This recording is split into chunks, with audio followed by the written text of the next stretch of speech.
We keep on moving, we keep on moving along, we keep on rolling. No, we ain't slowing it down. We keep on moving, we keep on moving along, we keep on rolling. Yeah, no, we ain't slowing it down. Let's go. We ain't slowing down, baby. Come and show me how. Gotta do it right now. You know you gotta hold me down. Can I let the moment pass? Good things they never last. Pull up in a whip, you know I had to hit the gas. Yeah, that's premium. Pull up with a team and I'm ain't worried about the other side. They know that they ain't beating. I'm on everything I love. Work to the man above. Keep it cool, calm, collected. At this point, you get the message. Life is hectic. He portrayed himself as a champion for the little guy. He marketed himself as a lawyer for Aaron Brockovich. He cultivated an image of a lawyer who fought against corporate greed and even claimed to be himself a champion of justice. He even had a radio show by that name. But Mr. Girardi was no champion of justice. In fact, he was a perpetrator of injustice, victimizing his own clients when they were most vulnerable and most in need. To understand the full depravity and the shame of what Mr. Girardi did, it's important to understand the context. First, the greed. Mr. Girardi was a lawyer who had it all. He was considered one of the best lawyers in America. He had one of the biggest and most successful firms in America. He had great influence with other lawyers and with judges. He even portrayed himself repeatedly as one of the top lawyers in America in magazines and other publications. And he was paid very well for all that he did. But that wasn't enough for him. He wanted even more.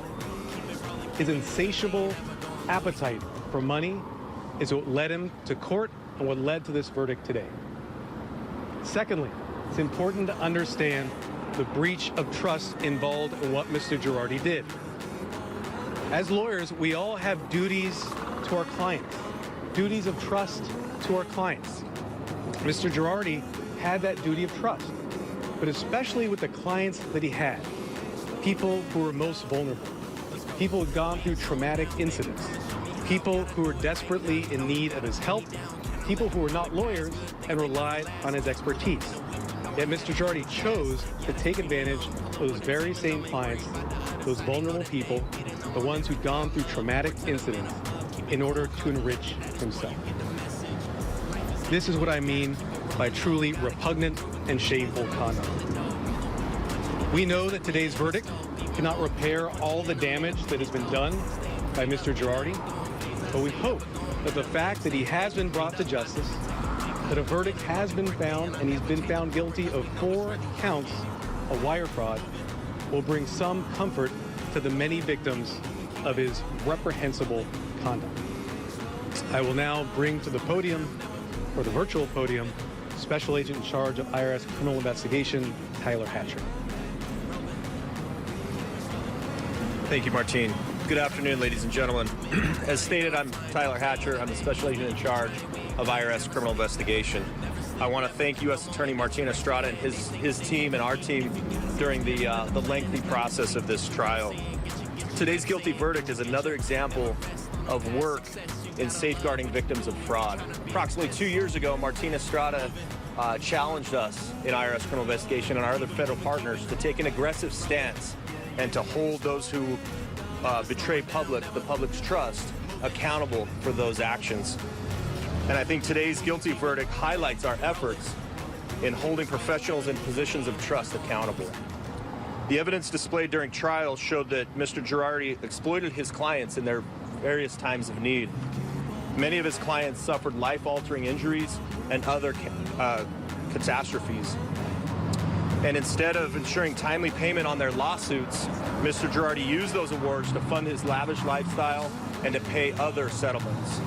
Unfortunately for him, IRS Criminal Investigation special agents are the best in the world at following the money, especially when fraud leaves that trail. I want to also reflect on the guilty verdict as our outstanding investigative work by IRS Criminal Investigation, the U.S. Attorney's Office, and our partners at FBI. It should serve as an example for those who might try to follow Mr. Girardi's footsteps, that we will hold you accountable.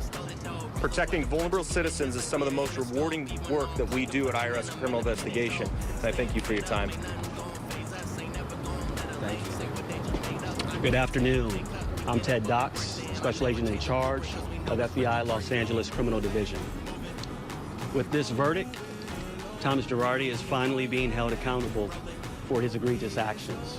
For years, Mr. Girardi has built callously his clients to gain for only his self-interest and for greed.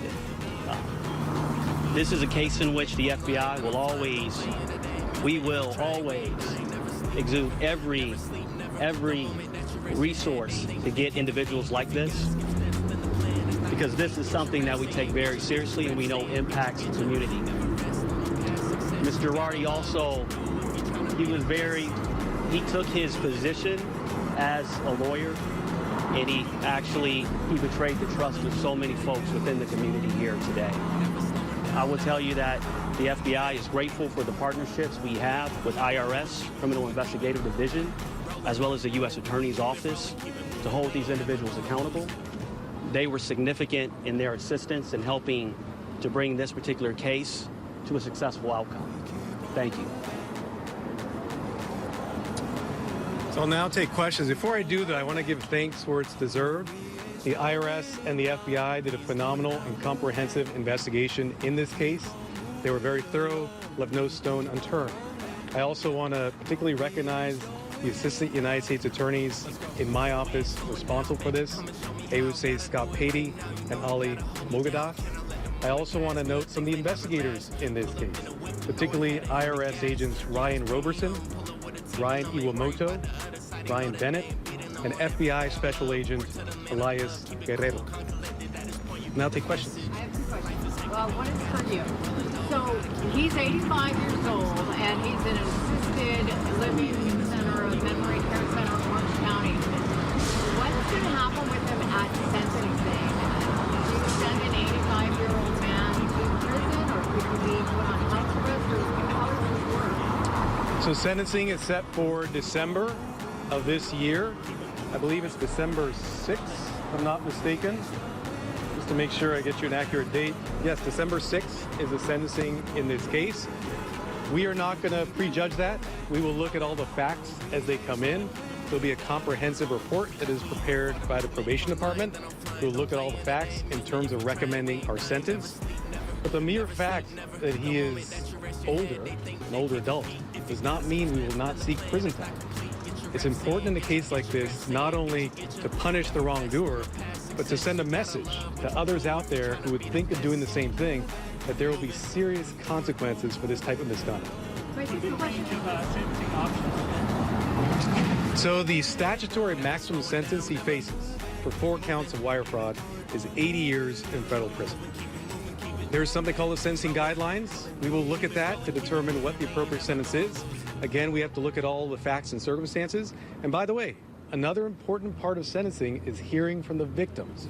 The victims will have a right to address the court, either personally or in writing. And that will certainly affect the ultimate sentence that he receives. You mentioned that he's living a lavish lifestyle. Can you elaborate on that? And how is he able to go undetected for so many years? I think you heard a lot about that in court, how he was a very successful lawyer and made millions and millions of dollars, but he essentially operated a vast and comprehensive Ponzi scheme. And so he'd pay out some and take others and steal money over time, as we heard in court. And of course, he had a very lavish lifestyle. You just have to watch a little bit of television to see how lavishly he was living.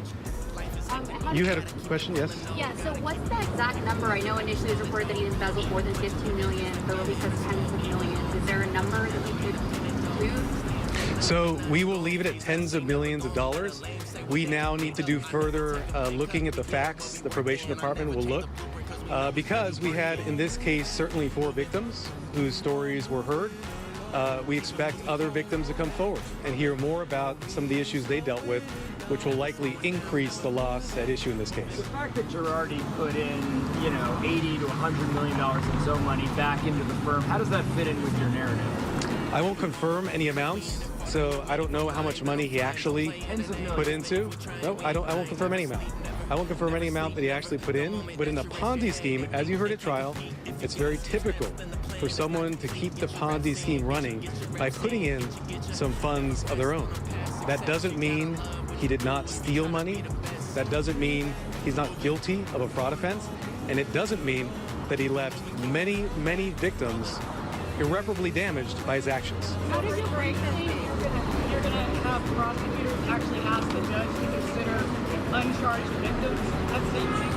Victims who were not part of the trial, you're going to want her to consider those situations for sentencing? So in every case, there is the potential to look more comprehensively at the conduct of the defendant, things that were not necessarily brought out at trial. It's known as relevant conduct in the federal system. And we want to do a comprehensive look at everything Mr. Girardi is responsible for. Yes. I had a question for the FBI or IRS special agent. How did you guys break this case? Like, what was the first thing where you're like, something's not right here?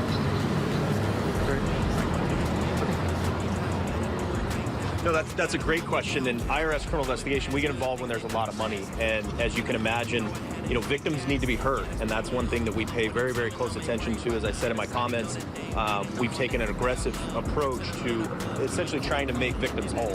So in this case, victims are very loud when they start losing money.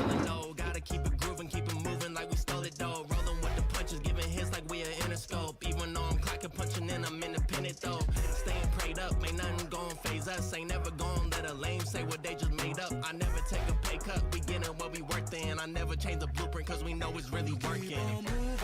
Moving, we keep on moving along. Keep it moving, keep it rolling.